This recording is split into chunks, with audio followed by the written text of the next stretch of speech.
Sony PlayStation. It was GDC that all the rumors started floating around about the PlayStation Neo, the 4.5, this updated version of the PlayStation 4. Since then, it seems like everyone and their mother has had a leak coming out of somewhere about this console. So before we get into their games and their virtual reality stuff, Justin, first of all, PlayStation 4.5 pretty much dead on to be shown at E3? It has to, right? You've had so many leaks, you've had so much information come out. E3 is the perfect time to introduce a new console like this, and it feels like it's about time in that console life cycle that you have a really high adoption for PlayStation 4. They're the dominant console by hands down. What's a way that you can get a little bit more subscribers, get more people playing it, have a slightly more powerful system, and something that's going to play into VR? Like, you need something that will probably support virtual reality in a better way. Because I think when they were showing the virtual reality systems, it's needed some kind of pass-through otherwise. So everyone always talks about that, and maybe I'm misinformed, but from what I understand, that box does not do any actual processing, like the way we traditionally think about CPUs and GPUs doing stuff.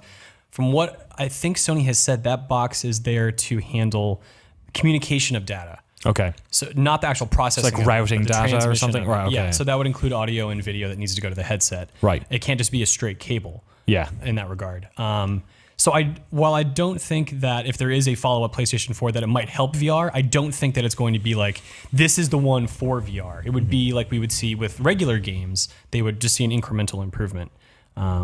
Based on the rumors anyway. The thing I think is really interesting with this is it's not weird to get, it's not different to get a new console in the middle of a life cycle. We've gotten the Xbox 360S back in the day. Yeah. You get smaller versions of consoles that are usually incrementally more powerful, but this is PS1, PlayStation 3. Nintendo 64 is the only console I can think of. That and the Saturn and the Dreamcast. That did not get like new versions of incrementals. consoles. But this is one where they're specifically, or people are really highlighting, this is a more powerful version. It is the same console, it'll play the same games, but it's also going to be a better console. And that's a really interesting tactic. Of course, it's not marketing. That's not what they're going for. Yeah. This is what's leaked out. This is what we're latching onto. And so it'll be interesting to see how they spin that as well. Yeah, totally. Do you think this is like the new normal, Peter, where like instead of us having these sort of, incremental SKUs, which obviously change elements of the console based on, the parts that they're buying, for instance, and whatnot. But do you think the idea of this sort of incremental, like within the same generation console is something we're used to on the PC side? Do you think that's the way we're going to see it going from now on? I mean, possibly. We think of generations in terms of like these, rightly so, like, big chunks of time, right? If Sony was to come out with a PlayStation 5, just play devil's advocate, we wouldn't then say this is a next generation PlayStation 5, right? Right.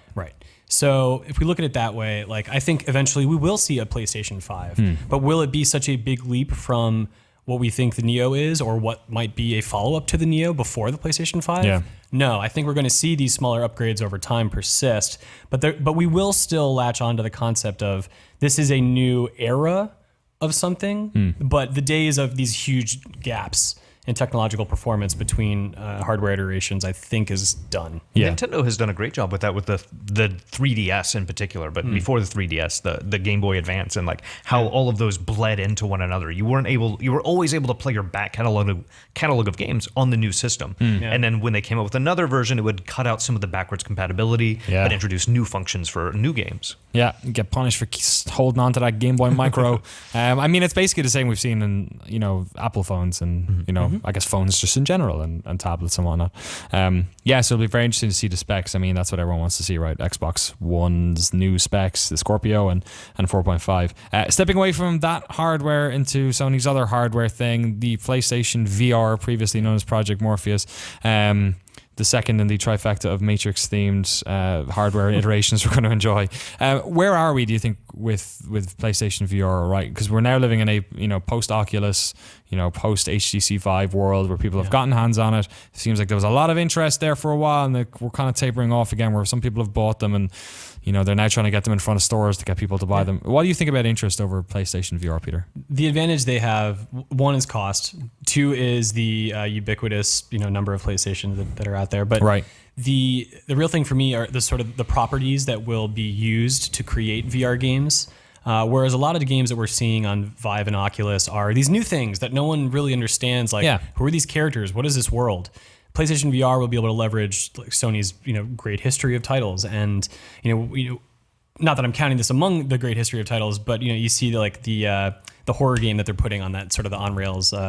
Yeah, I know what you're talking about. Yeah. I can't think of We're the good name. at our From jobs. Until Dawn, right? Yeah, From Until Dawn. Thank you. Yes. And Psychonauts is getting a thing, and that's not necessarily a Sony property or one that was ever exclusive to their consoles, but Rush of Blood. Rush of Blood, sure, yeah. So, but yeah, I think that they'll be leveraging familiar properties to get people interested into it. I don't think we're going to see many grand experiences. I just recently finished playing Insomniac's Edge of Nowhere. Oh, right, yeah. Which I believe was made in tandem with Oculus Studios. So that won't be coming to PlayStation VR. But that was one of the first VR experiences that I played where it felt like a full game. Like Chronos was there as well. Yeah. It's a really good game. But there was something about Edge of Nowhere that felt even more advanced in that regard and providing the full experience. So I don't know if we're going to get a lot of that sort of thing out of Sony.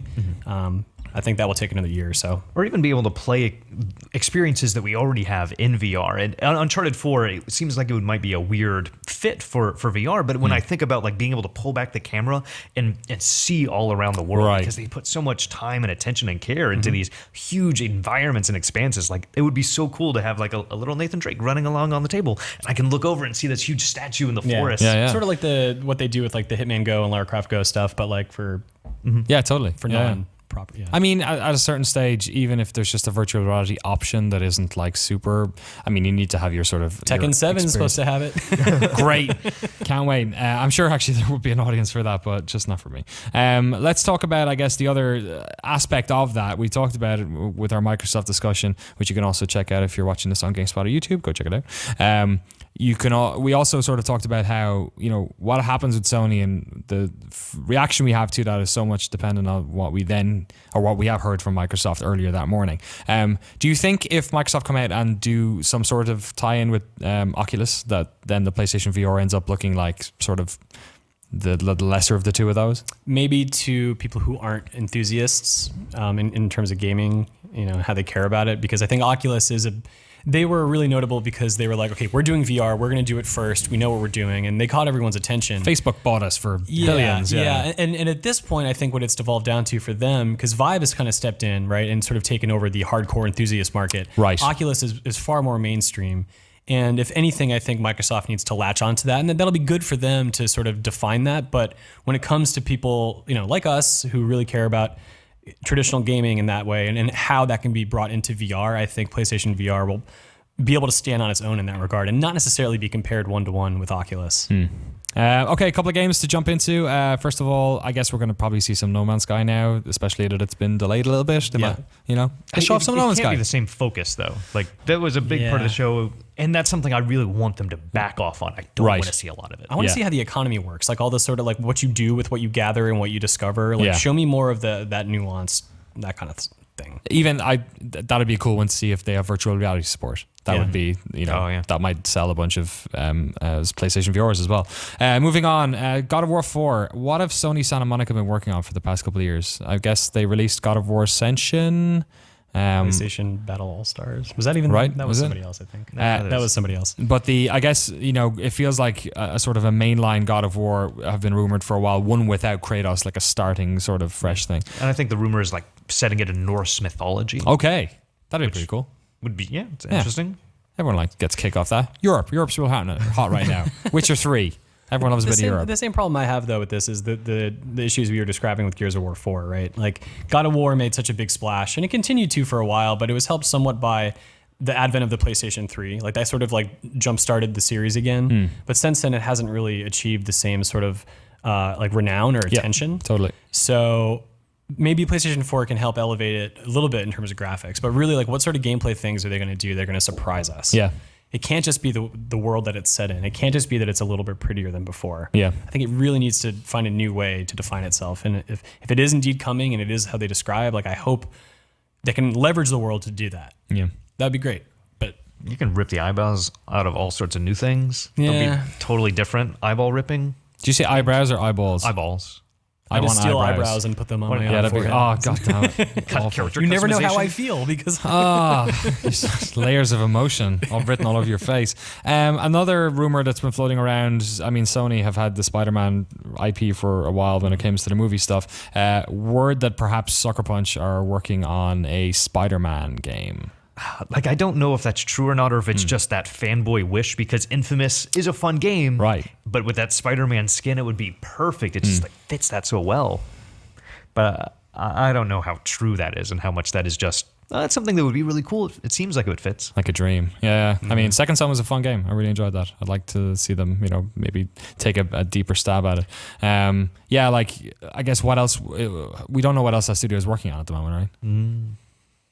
Local boys, so we'll have to see. Yeah, there it is. Infamous Second Son, jumping around. Dan Reichert's in that game for some reason. It's very weird. Really? Yeah. He's like a bunch of the like Russian terrorist dudes. Oh, that makes like sense. Skins. Yeah, totally. Well, like real life. Yeah. There's another great resume floating around, a LinkedIn post for Knack 2. Yeah. Mark Cerny's Knacky Journey. Mark 2. Cerny's Sony Journey. Yeah. I mean, Mark when I 2. think about PlayStation launch games that I was really hoping would get a reboot that I just wanted to dive into again, I immediately think of Knack. They would be tone deaf if they announced Knack 2. I feel like I hadn't heard of that game in years until I had heard about that. But to be then fair, Mark Cerny's a powerful figure in Sony. Yeah. You know what I mean? Like, Yeah. architect of the PlayStation 4, weird guy to interview. Which denotes power. I know. I wish we had a recording of Martin Gaston's interview where Mark just stared at him and said nothing for a minute and 30 seconds. I mean, maybe, he's the dude who made a bunch of cool old PlayStation games. He could probably get away with doing another one, right? It wasn't a bad game. It was just like fine, right?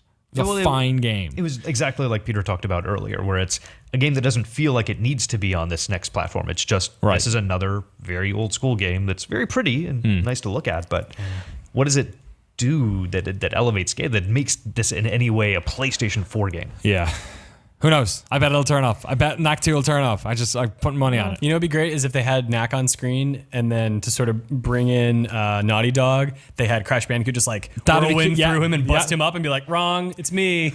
I mean, without getting into spoilers, Crash Bandicoot has reappeared recently. Do you think maybe they go back to the Bandicoot? Go back to the Bandicoot watering No, hole? I actually don't. I'd be very shocked if Naughty Dog made a new Crash Bandicoot. It's kind of a one-note game. Like, it's fun, but like, what does a new Crash Bandicoot look like? It'd be the same problem Sonic's had forever. Right. It's like, they already did the kart racing like Sonic. yeah. They haven't done a fighting game. There you go. Maybe a collectible card game. Yeah, we'll see. Anything else in terms of Sony rumors you guys want to talk about? I mean, 4.5 seems to be the thing everyone has their eyes on. There has to be something. Sony's not, I wouldn't say a wild card, but there's going to be a surprise. And I feel like we're not going to see it. We're not going to have gameplay. We're not going to be able to do it, but we're going to get an announcement for it. We're going to see some really exciting trailers, both for Xbox and Sony PlayStation. There's going to be something that I can't even guess. And that's what has me most excited. I'm just going to be super predictable and bring up Kojima. Oh, of course. Yeah. Because there was that image that we got the other day that shows the face of the character like within like the mascot. And what did you say again? I'm coming. I'll keep coming. I'll keep coming. And so that's disgusting, Hideo. There's two things about that. One was we had producer Kenichiro Maizumi on record as saying this is not an image of or from the game we're working on. Right. And which a lot of people took as this is not going to be anything that is related to a game. Right. He since clarified with us, like, no, that's not what I meant. What I meant was this is not a screenshot. Right. Okay. You can decide whatever you think this is. We're not commenting on that. So with that, plus with the fact that people were looking at that image and realized if you compare this angle to the hero shot of Norman Reedus from the press materials for Silent Hills, right, it's like the same eye fold. So, really? Yeah. So I think we're getting to a point now where we're not going to see like maybe a trailer. We might just see, we might see a teaser of what they're working on. Because we know Kojima's making a game that'll be on PlayStation 4. That's wouldn't that be mental though? Because you're literally talking about like less than 6 months passing since he formed this studio. But he's has to have something that they want to have something that he's going to show. And I mean, he's a veteran. He knows this industry inside and out. It sounds like when you get your band together and you're a teenager and you make your website before you've written a song. It's like, well, perhaps. But I at the same time, I think that there's a good chance that anything. I mean, look. I mean, we put up an image of just a character that people have already seen before, like 90% of that character, and it was, I think, the highest trafficking story on the site yesterday. Really? Yeah. All right. So anything that they do will get people's attention, and to not capitalize on that opportunity is again a missed opportunity. So why wouldn't they? That'd be great. Love to see it. We'll have to wait and see. Not too much longer, only a couple of days. Less than a week before Sony take to the stage on Monday at probably 4 o'clock or something like that. At a time? At a time. To be determined. It's not determined. We know it. It's on the internet somewhere. Go Google it. Let us know what you think about Sony in the comments below.